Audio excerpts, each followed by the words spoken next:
He walked in just to grab a coffee. No one knew he was the CEO. Minutes later, he was unconscious on the floor. And the man who saved him? A night shift clerk with a haunted past. But what happened next, no one could have predicted. Would you recognize a hero in disguise? Daniel Ridge sat across from the cardiologist, barely hearing the man's voice over the thrum of his own thoughts. The word had been manageable. Manageable but not minor. A condition that wouldn't kill him today, but one that could, if ignored. He would need to make changes. Lifestyle, stress, routine monitoring, the doctor said.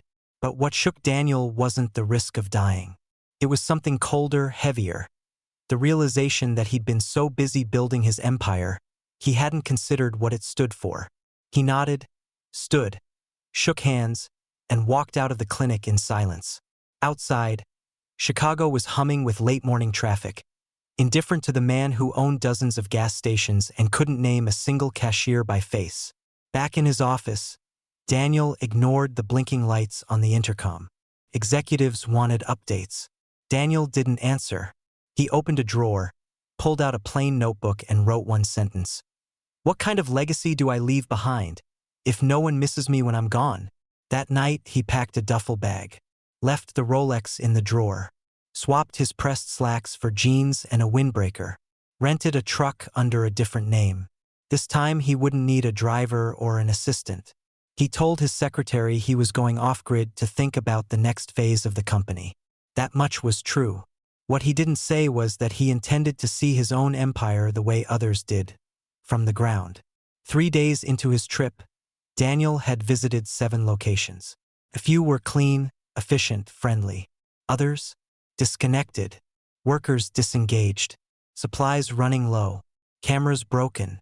It was near midnight when Daniel pulled into a dimly lit station just outside Russell, Kansas. The road had grown narrow and silent, flanked by fields and darkness. The gas pumps flickered with a tired neon glow. Inside, a single figure stood behind the counter. A tall, solid man with close-cut hair and a stillness in his posture. No name tag, just calm, watchful eyes and military posture. Daniel entered, nodding politely.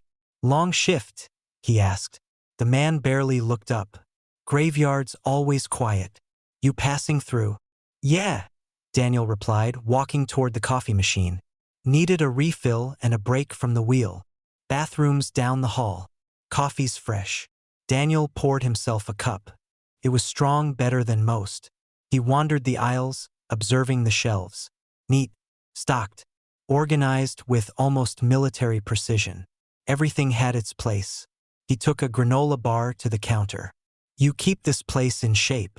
The man gave a half shrug. "Just doing the job." There was something about him. The way he spoke, like every word was measured, like he was always calculating something just behind his eyes. Daniel extended a hand. "Dan," the man paused, then shook it. "Julian." There was no flicker of recognition. No hint that Julian knew he was shaking hands with the founder and CEO of Ridgefuel Corporation. And Daniel liked that. For once, he was just a guy on the road. They talked for a few minutes, mostly small talk. Weather. Highway traffic. Julian wasn't much for words, but he listened intently. Daniel noticed the scars along his forearms, the squared shoulders, the stillness between movements. Military, for sure. Daniel sat at a small table near the window, sipping coffee and watching a semi pull in for diesel.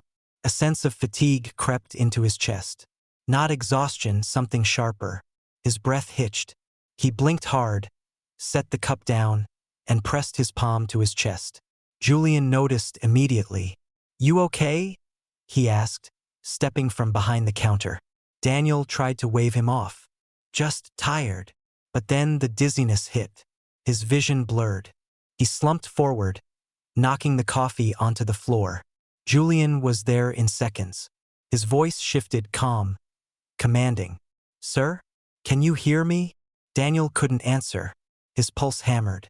Cold sweat broke along his brow. Julian moved fast. He cleared the space around Daniel, propped him up using a sealed box of soda cans from a nearby display, and tilted his head to keep his airway open.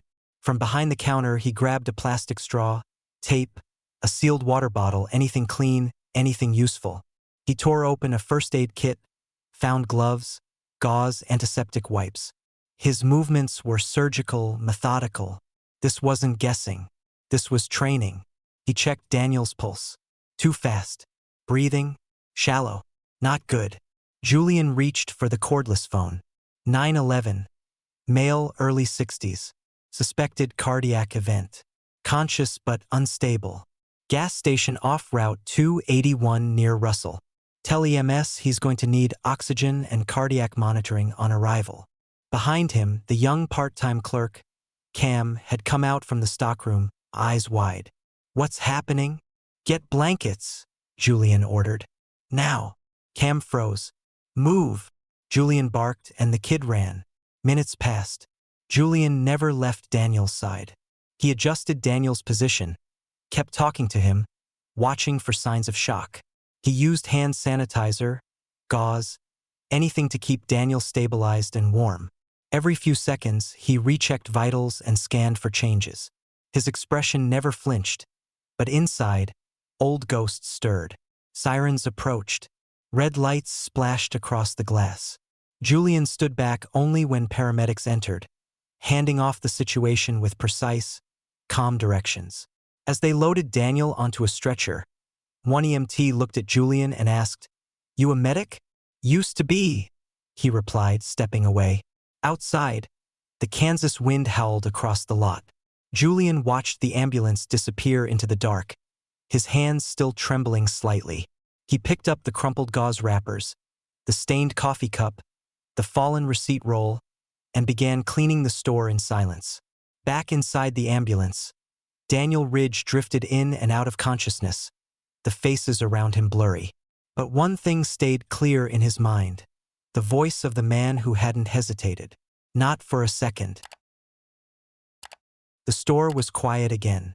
The only sign that something had happened was a faint trace of spilled coffee near the checkout, already half-mopped by Cam with shaking hands. The ambulance was long gone. The sirens had faded. But Julian stood behind the counter, eyes fixed on nothing, the silence pressing in. He'd handled the crisis and acted quickly, done what had to be done. But now that it was over, his hands wouldn't stop trembling. He stared at them, still steady enough to grip gauze, find a pulse. But inside, something had cracked open. Cam hovered nearby, unsure of what to say. "Julian, dude, that was like military stuff. You knew exactly what to do." Julian didn't answer. Cam shifted his weight. Was he gonna die? Julian finally looked at him. If nobody had acted? Probably. The words landed heavy. Cam swallowed hard. Julian turned away and disappeared into the storeroom, closing the door behind him. At Russell General Hospital, Daniel Ridge slowly came to, blinking against the bright overhead light. The humming machines and foretold him where he was. The pain in his chest had dulled but wasn't gone. His mouth was dry. His thoughts were fogged. Then he remembered the gas station, the coffee, the clerk. He pressed the nurse call button. "Who brought me in?" he asked when a nurse appeared. "Who called the ambulance?" "Someone at the station," she replied gently. "They said a man named Julian helped you. Paramedics said you were lucky." Daniel leaned back, staring at the ceiling. Julian. He remembered the man's eyes, clear, steady. No hesitation. Daniel had spent years surrounded by executives who second-guessed every move, waiting for approval. Julian had moved without waiting, without knowing who Daniel was. And maybe that's what struck him most. He'd helped because someone needed help. Nothing more. Later that afternoon, a knock at his door pulled him from sleep. A familiar voice followed. I had to see for myself. Eleanor stood in the doorway, arms crossed, the same expression she wore the last time they'd spoken, cool, tired, and guarded. "Didn't think I'd see you here," Daniel said, sitting up with effort. "You collapsed in the middle of Kansas." "Word travels," she replied, stepping in and shutting the door. They hadn't spoken properly in almost 2 years. The divorce was quiet, efficient, like everything else in Daniel's life. But Eleanor had once been the only person who could read him without effort. "You're lucky to be alive," she said. "I know. Do you?" she asked, her voice tightening. "Because I've seen you treat people like parts in a machine. You collapse, and the one who saves you is someone you probably wouldn't even make eye contact with in a boardroom." Daniel said nothing. She moved closer. "You built all this, Daniel. Ridgefuel, the empire. But it's empty. You don't see the people in it. If this doesn't change that," her voice caught, "then this is the last time I come see you in any hospital." She left the room before he could respond. Back at the station, the overnight shift returned to normal rhythms. Cam stocked the fridge with bottled water and arranged the chip display with a little more care than usual. But he kept glancing over at Julian, who was restocking the first aid kit. "So, that guy, he's gonna be okay?" Cam asked. Julian nodded. "Should be. You ever think about going back? I mean, to the medical thing? You're really good at it." Julian's hand paused over a box of gloves. "Doesn't work that way." Cam shifted uncomfortably. "Still, I dunno. You kinda saved a guy's life last night." Julian didn't respond. But later, when sweeping the front lot, he saw something that made him stop. A bulletin board stapled to the inside of the window. A flyer flapping loose at the corner. "Veterans Peer Support Circle? Every Thursday night at 7 p.m. Russell Community Hall." He stared at it for a while, then pulled it down and slipped it into his pocket. That Thursday, Julian stood outside the community hall for nearly 10 minutes before walking in.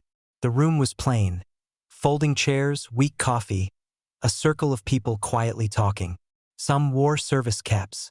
Others looked like any passerby. But their eyes held the same shadows he saw in the mirror. He sat in the back, arms crossed, saying nothing. A man named Travis, former Army, shared about his struggle sleeping through thunderstorms. A woman named Denise, former Navy, talked about her guilt after missing her daughter's graduation while deployed. No one forced anyone to speak. But Julian listened. He didn't speak that night, but he would return in the coming weeks. Each time a little closer to the circle. Back at work, Cam noticed the shift. Julian started giving him more responsibility, taught him how to check expiration dates quickly, how to manage minor emergencies, even how to run a fire drill. One night, after a particularly messy oil spill behind the station, Cam asked, "You're not just a clerk, are you?" Julian shrugged. "Does it matter?" Cam grinned. "Kinda. I mean, I want to learn." Julian hesitated, then said, "You want to learn? You start by paying attention." Daniel left the hospital a few days later. He did not return to his penthouse, but to a private rental outside Wichita. Without board meetings and press releases. Just silence. He kept replaying the moment, on the floor of that gas station, breath slipping away, and the calm hands that brought him back. That man had saved his life using improvised tools and quiet urgency, and never once asked for thanks.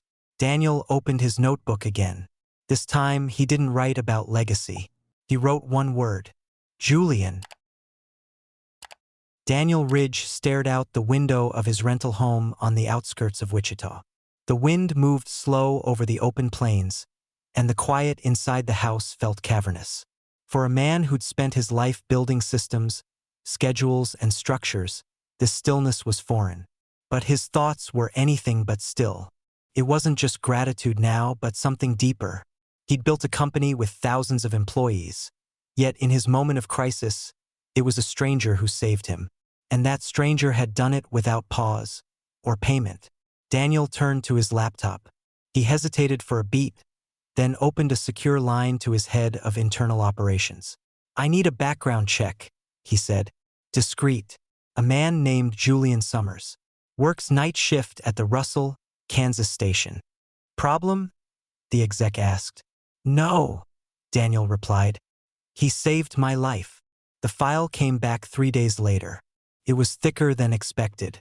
Julian Summers, 43, former Army medic, deployed twice to Afghanistan, discharged honorably, but under controversy. The incident report was blunt. Julian had defied orders during a bombing raid to evacuate injured civilians pinned near a collapsed building. The extraction succeeded, But while Julian was inside, a second strike landed nearby. 2 soldiers under his care died from delayed evacuation. He'd taken full responsibility and never contested the inquiry. Daniel read the report twice. There was more, buried in the incident log from the gas station. The improvised items used the night of Daniel's collapse: sanitary gloves, plastic straw, gauze, bottled water, disinfectants, had all been purchased off the shelf. Julian had scanned them himself at the register after the ambulance left, paid in cash, and never submitted a receipt. Daniel closed the file and leaned back, exhaling slowly. No recognition, not even a word.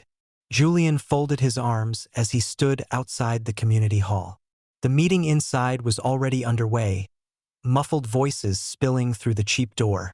He pulled the flyer from his pocket, creased and faded now, and stared at it one last time before stepping in. The faces were starting to become familiar. Travis gave him a nod. Denise smiled briefly. Julian sat a little closer than last time. He didn't speak, but when someone shared about not feeling useful anymore, he shifted slightly in his seat. After the session, Travis caught him at the coffee table. "You always quiet or just shy?" Julian offered a half-smile. "I talk when I've got something worth saying." Travis nodded. "Fair. Still, you show up, you count. That's something." At the station, Cam had started following Julian like a shadow. At first, he pretended it was just for help with stock or deliveries. But it was more than that. "So, how do you know what to do in those moments?" Cam asked one night while stacking soda cases. "You don't," Julian said. "You prepare so when something happens, you don't freeze. You just move." Cam nodded slowly. "Think I'd panic again?" "You might," Julian said plainly. "But maybe less. You learn by staying alert, not by guessing." The two began working together more closely. Julian taught Cam how to assess if a customer might be in distress, how to handle minor injuries, how to stay calm even when adrenaline says otherwise. Cam started taking notes. One evening, Cam found a first aid manual on the counter, wrapped in a rubber band. Inside the cover, in Julian's careful handwriting, "Read this and ask questions."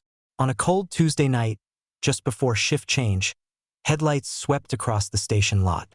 A black sedan rolled in, new, polished, out of place, parked in front of the doors.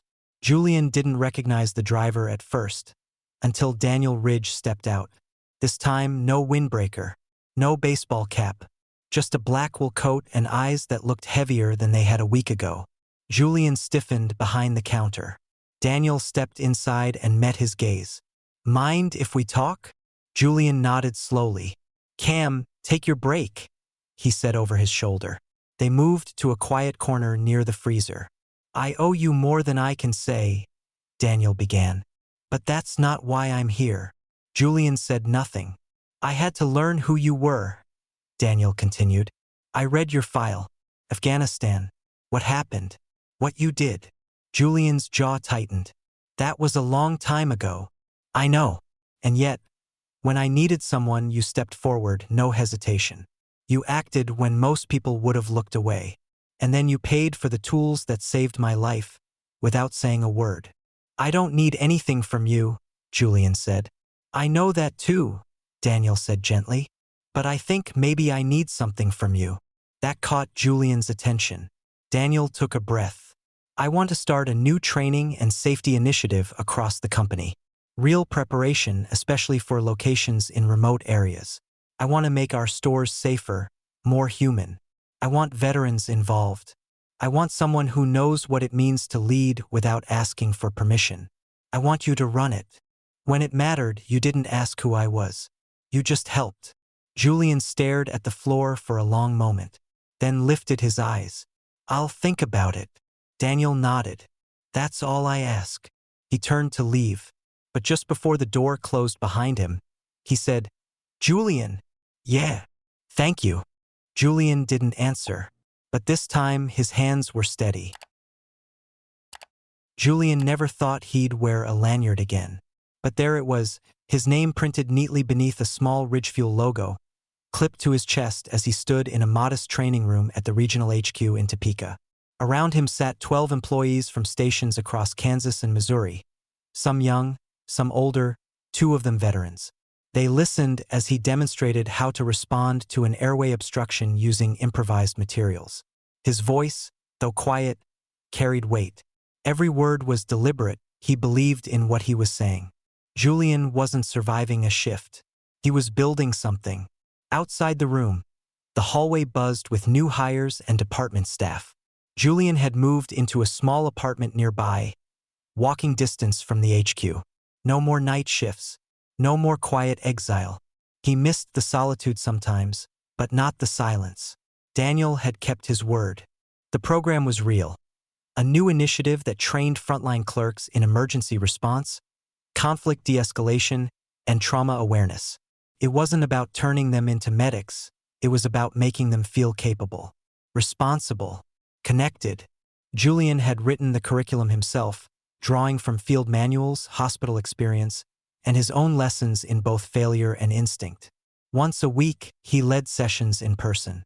The rest of the time, he worked with a small team, many of them former service members like him, designing workshops and coordinating mental health resources for veterans entering the civilian workforce. Cam had called him 2 weeks into the program. "Hey," the kid had said, "I looked into that EMT class. Signed up. Night school." Julian smiled quietly. "Good. You were right," Cam added. "You don't wait till you feel ready. You start where you are." Meanwhile, Daniel Ridge was becoming a different kind of CEO. He started showing up, unannounced, not to catch people off guard, but to listen. He walked through break rooms, sat with clerks during lunch, asked questions without a notepad.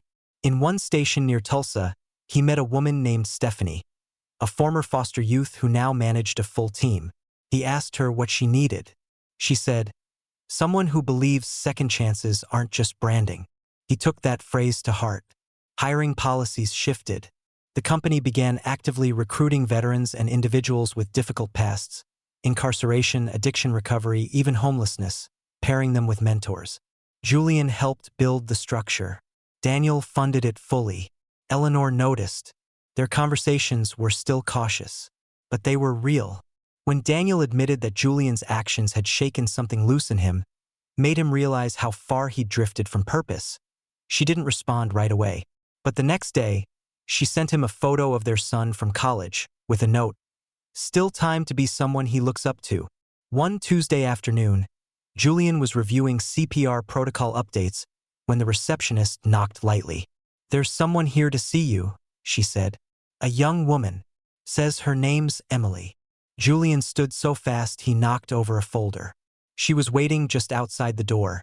15, with long brown hair, a phone in one hand and a guarded expression in the other. She looked older than the last time he'd seen her, sharper around the edges. "Hey," he said. "Hi," she replied, eyes darting around the office. "So, this is where you work now?" He nodded. "Yeah, it's not glamorous." She smirked.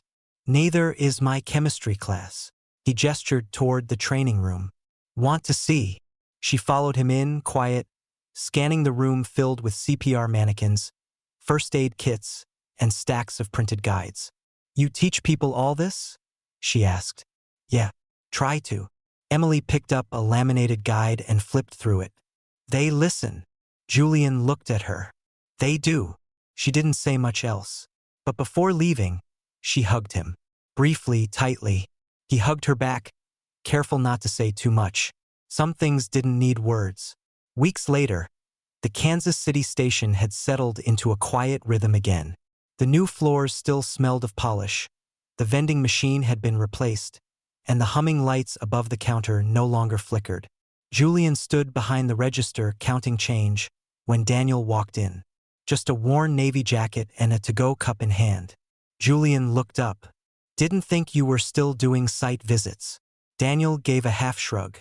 "Just this one." He set the cup down on the counter. For a moment, neither said much. A trucker passed behind them, nodding a quiet good morning. Daniel glanced out the front window, toward the far end of the lot, where a short granite marker now stood between 2 fuel pumps. It had no names, just a simple line carved into stone, Leadership isn't a title, it's an action. I saw someone stop to read it today, Daniel said softly. Julian didn't look. They ask who it's for? Daniel shook his head. Didn't need to. Julian nodded once, then reached for the coffee. You remembered how I take it. Daniel smiled faintly. Some things are worth remembering. Outside, engines rumbled and trailers hissed under morning light. Inside, the station buzzed back to life. Not with noise, but with purpose. And just past the window, the marker stayed silent, doing what it was meant to do. This story reminds us that real strength often shows up in the quietest moments, and that redemption can begin when someone sees value we've forgotten in ourselves. If you were Julian, would you have stepped forward or stayed silent? Let us know in the comments. And if this story moved you, don't forget to like, share, and subscribe for more from Embrace the Journey.